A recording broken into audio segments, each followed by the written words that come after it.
My name is Hallie Johnson, and today I'm going to be reviewing the relationship between the brain and gut health barrier in our bodies.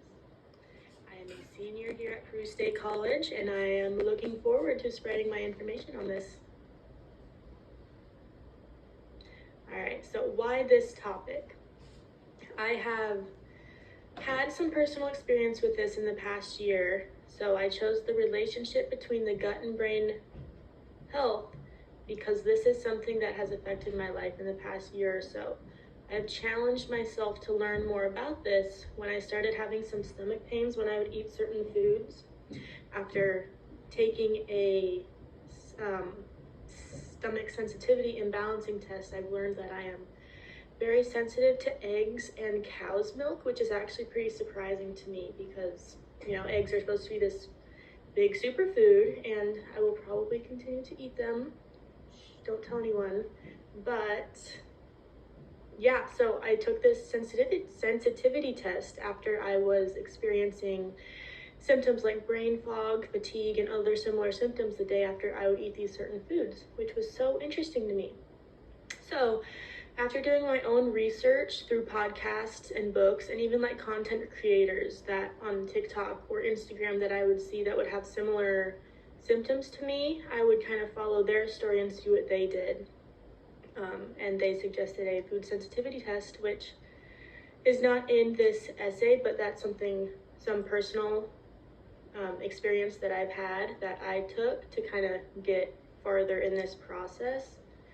So, after I became intrigued with this topic because of my own personal experience, I made a lot of moves to help my knowledge and experience. So when I heard that this senior seminar essay was coming out and we could pick our topic, I immediately thought of this because, like, what a better chance to expand my own knowledge and then help to expand everyone else's knowledge on this topic. Because I think this is such an intriguing and important topic for everyone to kind of be aware of, at least with the recognition that the brain and the gut are so interconnected that, if one has a problem, then the other will likely have a problem, and fixing one or the other will oftentimes fix a lot of internal and even external problems. So, just researching this topic a little bit more in depth was really cool to me, and understanding a little bit more of the heavier scientific side was also cool to see. So yeah, I really enjoyed this opportunity to kind of expand my own knowledge and then also expand others' knowledge with this opportunity. So some of the most interesting things I learned throughout my research topic. This was really, really interesting to me because there's a lot of information that is new and coming out, since this is a fairly new topic for scientists and psychologists.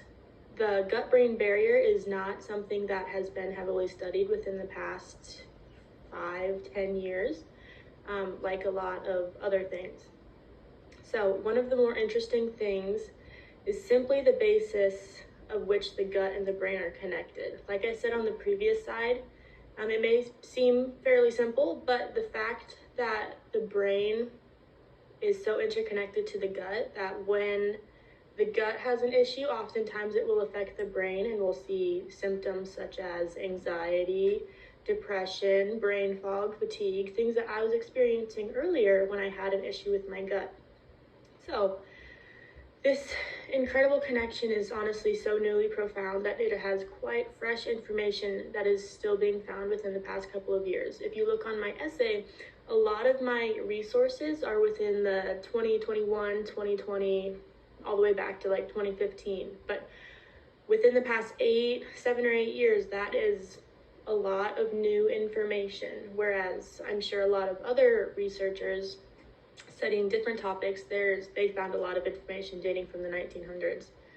So this is a very new topic, but that's exciting because we're learning a lot of new things that could progressively help both scientists and psychologists. So,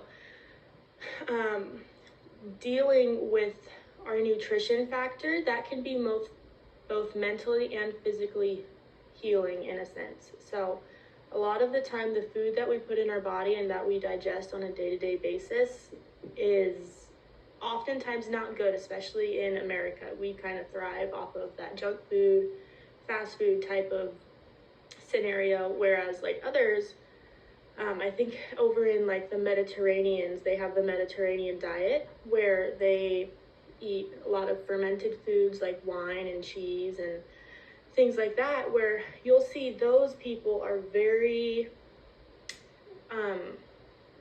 in tune with their body and healthy, not obese, not overweight, not like, they're just so much more better off, and that is fully due to the way that they eat and the way they consume their foods. So nutrition in America is something that I would really like to be thoughtful of, especially moving forward, knowing this new information.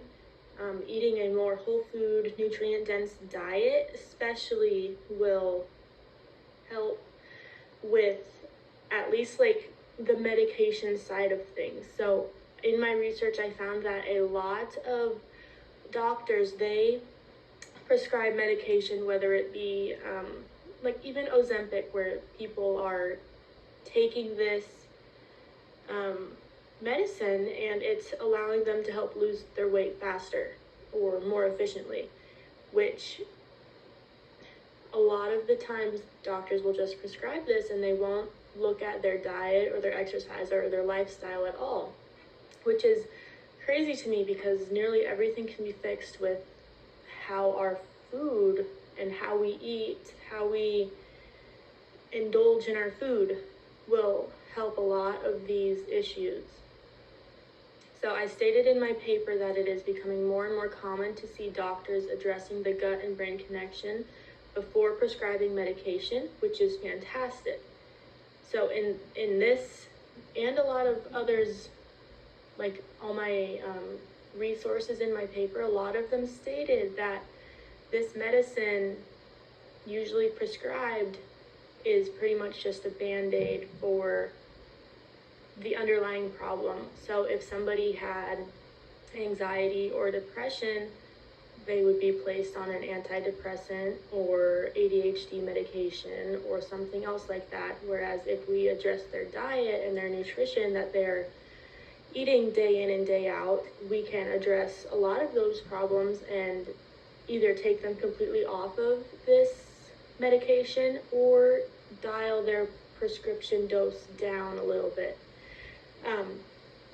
It is, I think if we start with the nutrition and fix that aspect of things for people, then honestly, like 90% of the common problems that we see today would disappear.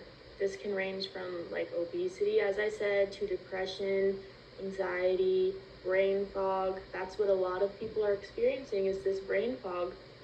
But if we are constantly eating donuts for breakfast, pizza for lunch, and then Cheetos as a snack later, of course we're going to experience this brain fog. We have so much processed and just bad things in our food here. So if we can focus a little bit more on the nutrition with whole foods, nutrient dense foods, I think that would be a lot better for our country as a whole, honestly.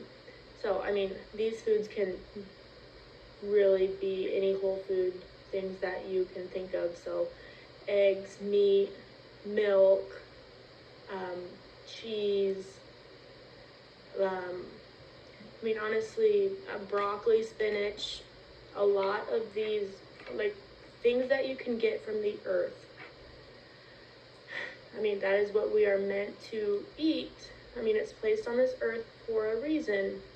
And if we don't utilize that and we continue to consume these man-made creations, then our body will catch up to us, and in the future we will not be very happy with ourselves for choosing those.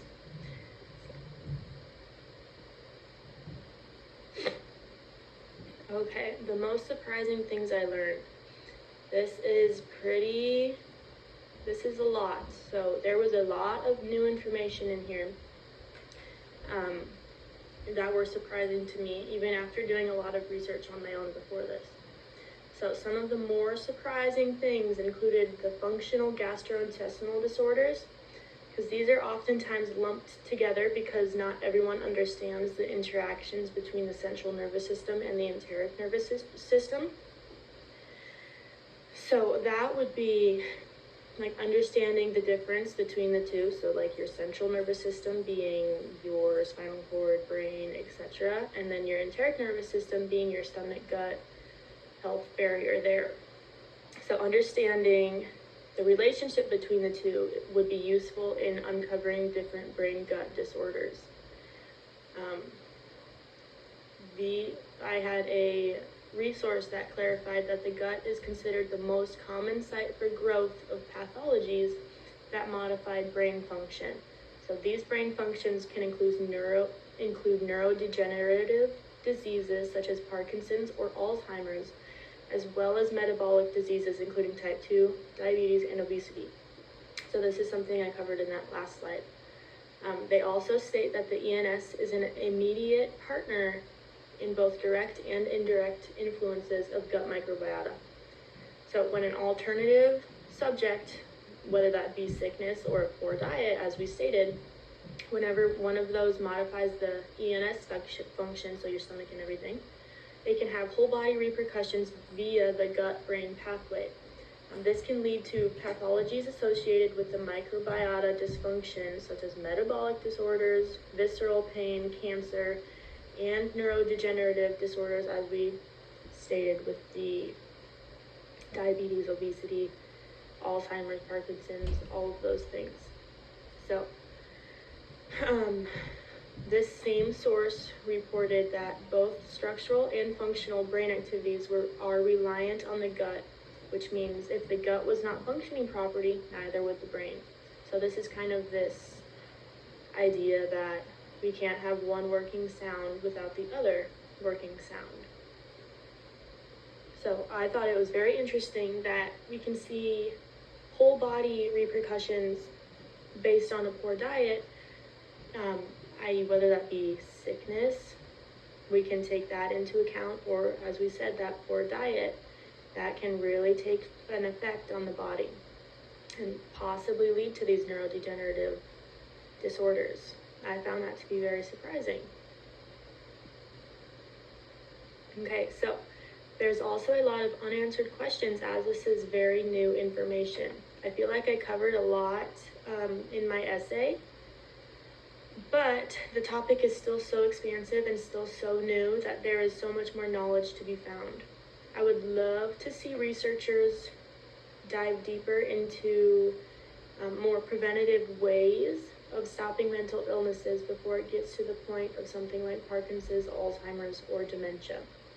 So I think stopping the more like depression, anxiety, ADHD, all of those things before we get to the Parkinson's, Alzheimer's, and dementia side of things, I think that would be amazing because we see a much more like depression and anxiety, especially in these younger people now, than we do in Parkinson's and Alzheimer's.